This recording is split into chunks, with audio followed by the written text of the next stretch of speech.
Hi everyone, I'm Anurag Singh and I'm a third year law student at National Law University Delhi. With me today I have Akanksha Jadhav, who is a final year law student at NUJS Kolkata, and she's also an incoming legal advisor at Mediators London. In today's video, we'll be talking about her experience at NUJS, which would help many of you to know about campus life at NUJS and also about the future prospects of studying at this university. To start with, Akanksha, could you please tell us a little bit more about yourself? Yeah, sure. First off, thank you so much for inviting me for this session. I completely understand the confusion that CLAT aspirants may have when it comes to choosing a college. There exists an information asymmetry when it comes to choosing a college because the information that exists online may not always be the true picture when it comes to the college. Coming to myself, of course, Anurag has introduced me. I'm Akanksha, a final year law student. For me, NUJS has worked out very well. I've done theater in law school, I've done poetry, basically all the things that I'd like to do. And despite that, I have achieved what I set out to achieve in my career. So talking about NUJS is honestly one of my favorite things to do. So really looking forward to how the session goes. Right. So now, how has been your experience over the past 4 years? You mentioned that you did theater, you did poetry. So how has been the experience in total? Before I answer this, I want to make it clear that everyone's experience in law school is different and there's no one objective experience. And unfortunately, your experience depends on a lot of circumstances, like the privilege that you're exposed to, the mental health capacity that you may have. It's an unfortunate truth, but I like to believe that at NUJS, despite these hurdles, there is some space that you get to develop yourself and maybe to make an attempt to overcome them. So I come from Aurangabad, which is relatively a small city. And when I came to NUJS, there was no one from my city in like the university whom I knew. Um, Initially, though, I was a bit hesitant to participate in things. My experience through these 4 years has been absolutely amazing because despite all the hesitance, I still ended up participating in things. Some worked out, some didn't. That's fine. But the one thing that I would say that sets NUJS apart is that it gives you the freedom to really understand what you like, to try out different things, and to take initiative to build something of your own. I don't think a lot of law schools give you the kind of space to end up like handling everything on your own, a whole entire theater production, to develop your own startup in law school, as so many NUJS alumni have gone on to do. So I think that way my experience in NUJS has been full of learning. I did some debating in my first year, did a moot. I was a part of the official student body as the press secretary. So for me personally, the experience has been really fulfilling.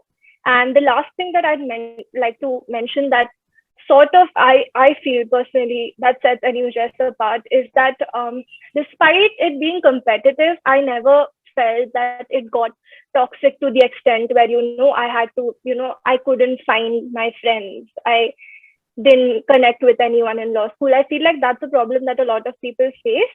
And I'm sure in my batch also there must be some who do not agree with my experience, but I feel like NUJS is a place where you can form good friendships. Right, that sums it up really well.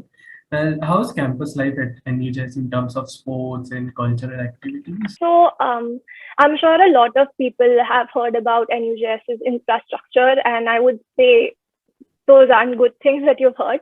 But I think one of the advantages of being in the middle of the city is that everything is so close to you. So we have the Sports Authority of India facility like right next to our campus.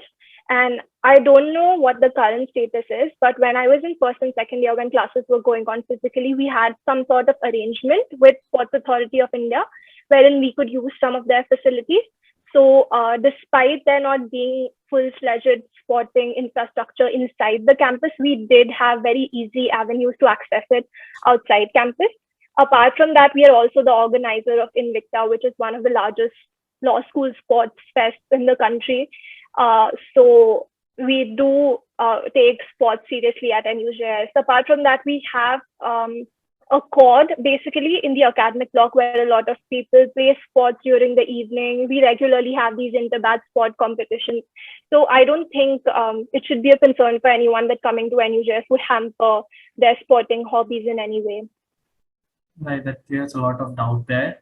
Coming to the part of hostel and mess, how does the allotment happen in terms of hostel? Is it on sharing basis or single basis? Okay, sure. So the boys' hostel works a little bit differently from the girls' hostel. Usually, the allotment is random or alphabetical. I'm not too sure. But some of the first year boys are allotted faculty flats, which are sort of like shared rooms. Uh, and the other boys are allotted rooms in the boys' hostel, which are, I think, triple sharing in the beginning. For the girls, they are usually allotted dormitories, which are fully air conditioned, and some of them might be allotted double rooms, and the boys also may be allotted double rooms in some cases. A lot of people have apprehensions about the dormitories in specific.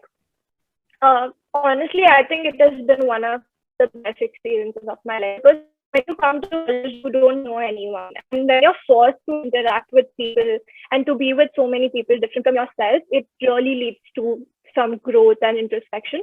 And I don't think that should be a concern.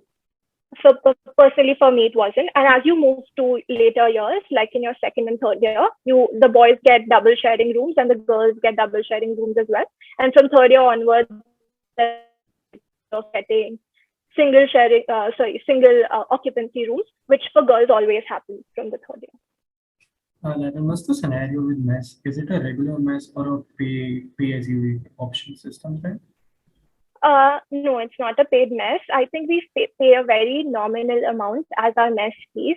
In fact, our entire menu and how it functions is decided by the student-run mess committee. So we have a lot of say with regards to what's being served to us. And we have 4 meals. We have a breakfast in the morning. Then during the afternoon, we have lunch for 3 hours. And then we have snacks immediately after. And at night, of course, the dinner. I think non-veg is served around 3 times, 3 days in the week in the mess, which is also, and I think according to me, the food is quite decent according to mess standards. And apart from that, we also have a canteen within the college campus. The canteen is also pretty great. At the side gate, you have a lot of these stalls that serve you food. So, and there's, of course, like apart, I mean, in contrast to a lot of NLUs, there's 24/7 Swiggy and Zomato, which is a big deal. So I don't think food is a problem if like you're staying in NUJS. Right, that sounds great. Coming to the part of academics, how does the curriculum looks like? Like, do you get to do some specialization when you are in your final year, or is it like a similar course for everyone? So in the beginning, everybody has compulsory courses. Until your second year, of course, you have these BCI mandated courses that are same for everyone. However, from the third year, you have one elective and compulsory courses. So elective is a subject that you can choose. And going forward from third year, the number of electives begins to increase and the number of compulsories begins to decrease. So now that I'm in my fifth year, I only have 2 compulsory subjects and 3 electives. So you do have an option to choose from the subjects that you like as you progress. Right. And as per your experience over the past few years, are the academics very rigorous at NUJS? Well, you know, offline, I would say it is rigorous, but not as rigorous as I have heard some other law schools to be. For instance, I have heard some other law schools to have a continuous evaluation method where they have like weekly tests and stuff. At NUJS, that's not the case. You have maybe a Viva, a project component, and an end semester paper. Of course, you may have tests based on the faculty's discretion. So, but I would still say that at least the first and second year, you do need to put an effort in your academics. But I think that's a given at any national law university. However, I don't think the academics is so rigorous so as to, take away your time from essentials like mooting or all these other things that you want to do. So I think NUJS definitely gives you the space to explore all these other options that aid your development. Right. And what are the daily timings of the classes and how many days in a week does that happen for? So classes happen 5 days a week. Saturdays are discussion classes which may be taken by the faculty based on their discretion. And usually classes run on till like about 5. But it depends. So in the first year, you have 6 subjects. So you might have classes for a little longer. As you progress, you have 5 subjects. But again, it depends on what year you're in. So the class timings really vary. And do you also get the option to be a part of any exchange program when you're in your final years? On exchange programs, I think something was in the works. However, I would have to check that and get back to you. Maybe you could link it up in the description box after I find out the current status.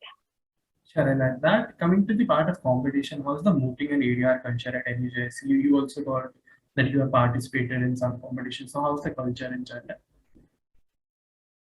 When it comes to all of these co-curriculars, I think the culture at NUJS is absolutely great. We are the only law school which has won Viz Vienna twice, and we recently won Viz Vienna. And apart from Viz, also we've done really well in other moots. So, and the kind of mentorship that you get at NUJS right from the beginning, you're allotted a moot mentor who helps you out with the internals process. I think all of that is really important when it comes to developing your skills. And again, the kind of support that you have from the university is also, I think it's admirable, because I've heard of other universities not giving out, exemptions or things like that when people have moot court competitions. However, at NUJS, I think if you make your case about your moot, I think the administration will give you, some sort of exemptions of like when on the day of your competition. So I think the mooting culture is great. You definitely have enough time to work seriously on your moot. And added to that, we have an alumni base who is done well in every moot. So, when it comes to coaching, I don't think that's an issue. Same with ADR or debating. We have a very rich debating circuit, which has won some major debating competitions. Same as mooting, you also have a debating mentorship program. You have an ADR mentorship program. So when you're in your first year, you really have the space to, develop these skills with the help of your seniors. That sounds really great. On the part of internships, do you have any recruitment cell which allows internships to the students, and which year does that start happening from? Yeah, definitely. We have the recruitment and placement committee at NUJS, which handles all of the internships. And recruitment at NUJS has always consistently been great. So, and I think the credit for that does go to the smooth functioning of the RPC. So I think I think one of the advantages of coming to a place like NUJS is that the recruitment machinery is really well oiled, and they've been doing this for years. So they really know how to get things done. Therefore, I don't think it's very difficult to get internships. Of course, I mean, during the pandemic, the scenario has become a little different, but every year you would be allotted, like the RPC policy is constructed in a way so as to ensure that maximum people get opportunities at NUJS and not just the people who are performing well. Right. And how long is the summer and winter internship break at your university, and when does that usually take place? So we have one break during Pujo that is for 1 month, usually around October, like whenever Pujo or Diwali happens. And another break that we have is in the summer, which is for about 2 months. So you can fit in 2 internships during that time. Apart from that, senior students also might get exemptions for internships. But that policy is only applicable when it's about senior students and there's like a serious chance of recruitment. But the university does its best to support your recruitment opportunities. Right. I see that there are a lot of blogs and journals of NUJS which are quite famous. So is it a good place for those who want to join academia after graduation? Oh, definitely. I was a part of the NUJS Law Review, and I think it's one of those student-run journals in the country which is really working consistently and has been at the top of the charts also. So I think it's a good place to learn, to hone your writing skills, to learn how to edit. And I think the kind of mentorship that's provided by committees like the Law Review and other committees as well, it's instrumental in developing people who are interested in academia. Right. And also initially when we talked about the academics part, you said that people do get a little bit of time to manage other things. Do you think it's a preferable option for someone who wants to opt for UPSC or judiciary after the graduation? I definitely think so. I think the culture of these examinations at NUJS is growing. I think we also now have a dedicated cell for judicial and civil services examination preparation. So of course you will find, your pool of people who are consistently working towards that goal, who organize these talks where people come and talk to you. So I think the fact that you have this space means everybody is working towards the goal that they want. And I think that's very important because no matter what you want to do, I feel like at NUJS, you will find the time and space and the people to do it. Right. All right, I guess that's all for the question. Just before concluding, any final tips for the coming first years? Um, well, I understand that's very difficult to choose a college. And of course, anyone who you talk to is going to say good things about their own college.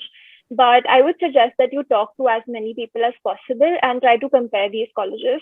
And I think when it comes to at least the top few NLUs, the difference isn't that much material when it comes to opportunities. Of course, everywhere it will come down to the choices you make.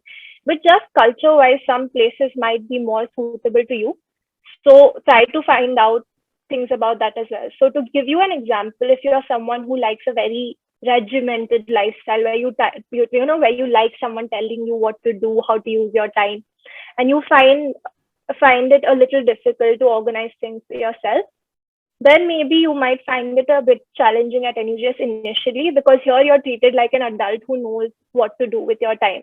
And then what you do with it is completely up to you, and what choices you make is up to you. So I think it's important to talk to people about these things as well. But at the end of the day, don't stress about it. Wherever you go, if you make good use of your time, you are going to end up in a good place. It's nothing to stress too much about. Thank you so much for your time, Akanksha. I hope that this would have helped all the viewers to get a detailed perspective about NUS.